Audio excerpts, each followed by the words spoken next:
Kiloli kiyimlarni 1 kilo narxi necha pul bo'lyapti? Buni bilish maqsadida Malika kiloli kiyimlar do'koniga kelganmiz va bu yerda narxlar bilan tanishamiz.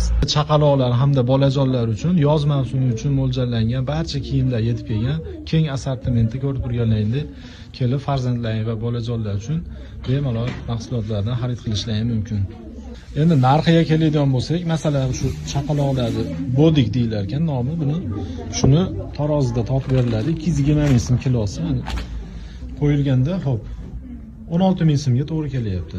Bu dvoykalarimiz ham yangi kelgan. Bularning ham narxi o'sha 1 kilosi 220 ming so'm hamda bu hozir tortilgan holatida 15 ming, shu 15 ming 16 ming atrofida to'g'ri kelyapti.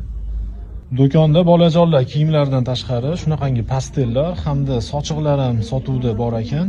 Hop. Sochiqlarning narxlari kilosi 150 ming so'm ekan, pastellar narxlari 120 ming so'mdan ekan. Xullas 100 marta eshitgandan biri bora ko'rgan afzal deganda do'konga kelib tashrif buyurib ko'rib turganlaringda mana juda ham mahsulotlar turi ko'p, bemalol arzon va sifatli narxda mahsulotlarni xarid qilishlaring mumkin. Manzilimiz Farg'ona shahar Ustalaman svetofordan kirganda yangi 8 etажkali domlar bor. Shuni tayida Malika Optim kiloli kiyimlar do'koni.